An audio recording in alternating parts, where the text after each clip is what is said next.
In the name of Allah who is most beneficent and merciful. Assalamu alaikum everyone. I hope you all are fine.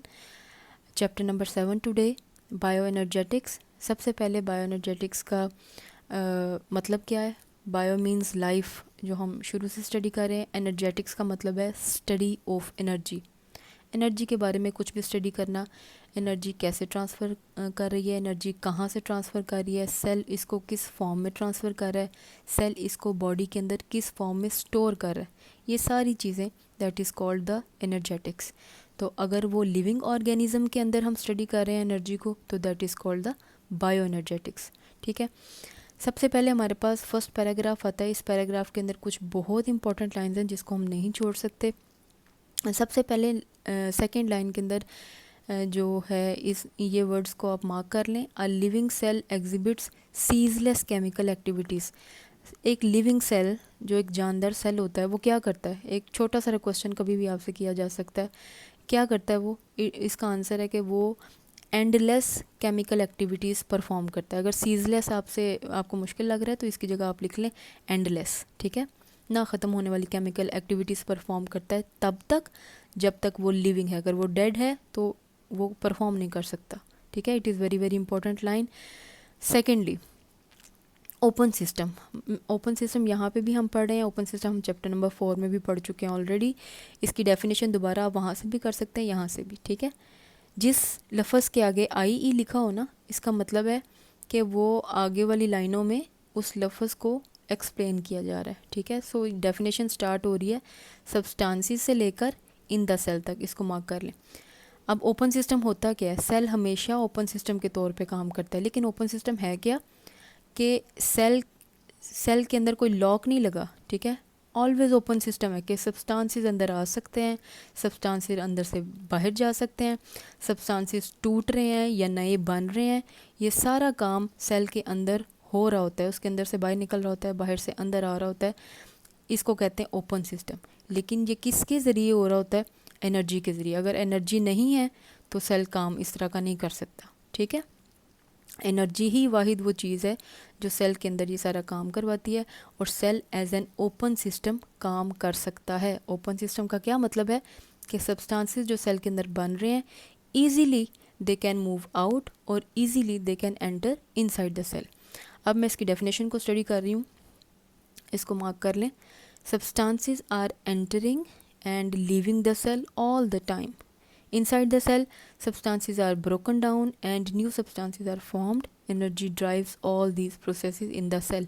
यहाँ तक इसकी definition है जो आपने करनी है. ठीक है जी. अच्छा जी, ये मैंने सबसे ऊपर क्वेश्चन लिख दिया ओपन सिस्टम. ये आपको एक शॉर्ट क्वेश्चन के तौर पे आ सकता है. सेकंड मैंने लिखा है एनर्जी टाइप्स. ये तो सब बच्चों को पता होगा. एनर्जी की दो ही टाइप्स हैं. एक को हम काइनेटिक कहते हैं, एक को हम पोटेंशियल कहते हैं. ये हम ऑलरेडी पढ़ चुके हैं. ठीक है जी. अब यहाँ पे क्वेश्चन आता है कि काइनेटिक एनर्जी और पोटेंशियल एनर्जी को डिफ्रेंशिएट करें. ठीक है. या दोनों को एक्सप्लेन करें. तो यहाँ से पढ़ने से पहले मैं आपको एक छोटी सी एग्जांपल दे देती हूँ. फॉर एग्जांपल, आपने खाना खाया. ठीक है. वो खाना जितना भी था in the form of energy आपकी बॉडी के अंदर ट्रांसफ़र हो चुका है. ठीक है. आपकी बॉडी ने उस खाने के अंदर से जो एनर्जी निकली है उसको नाम दे दिया है ATP मॉलिक्यूल का. ठीक है. अगर तो आपने खाना खा के कोई काम नहीं किया, आप आराम से बैठ गए हैं और वो एनर्जी अंदर ही स्टोर है. ठीक है. वो स्टोर है in the form of potential energy. जब एनर्जी स्टोर की फॉर्म में होती है, कोई काम नहीं आप कर रहे, कोई एक्टिविटी नहीं कर रहे, एनर्जी बॉडी के अंदर पड़ी हुई है, दैट इज़ पोटेंशियल एनर्जी. लेकिन जैसे ही आप उठे हैं, आपने खाने के बर्तन उठाए हैं, आप किचन में लेके गए हैं, आपने वॉश करना शुरू कर दिया. ठीक है. तो आपने कुछ ना कुछ काम करना शुरू कर दिया. उसके बाद आपने बुक खोल लिया, आपने स्टडी करना शुरू कर दिया, मेंटल वर्क करना शुरू कर दिया. अब वो एनर्जी जो आपके बॉडी के अंदर स्टोर फॉर्म में थी, पोटेंशियल फॉर्म में थी, वो एक्टिव हो गई है, वो काइनेटिक फॉर्म में आ गई है.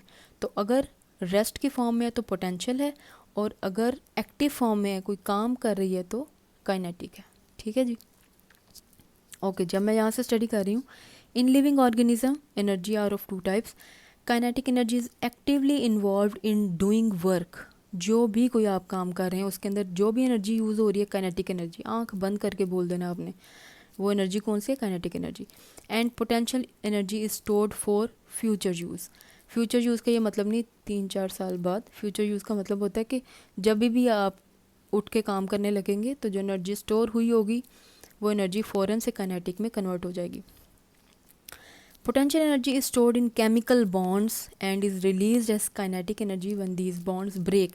मैंने जो भी आपको बात बताई, stored in chemical bonds, stored आपकी बॉडी में stored होती है chemical bonds, मतलब ATP, ATP के दरमियान में जो bonds होते हैं उसकी सूरत में ये आपकी बॉडी में stored है, और जैसे ही काम शुरू होगा तो ये कन्वर्ट हो जाएगा काइनेटिक एनर्जी में। इसी तरह मैं आपको एक और एग्जांपल देती हूँ।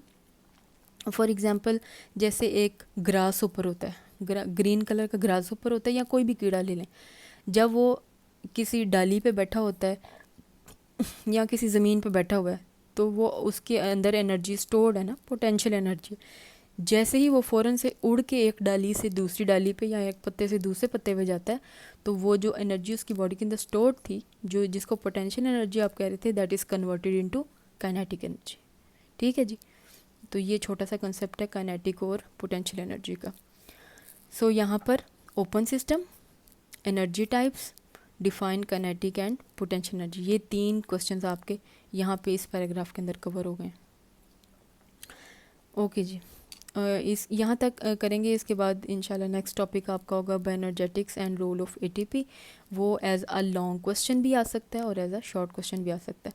तो यहाँ तक अगर आपके पास कोई क्वेश्चन है या किस चीज़ की समझ नहीं आई तो आप मुझे कमेंट कर सकते हैं, मैं उस चीज़ को एक्सप्लेन कर दूँगी। ओके जी, अल्लाह हाफिज़।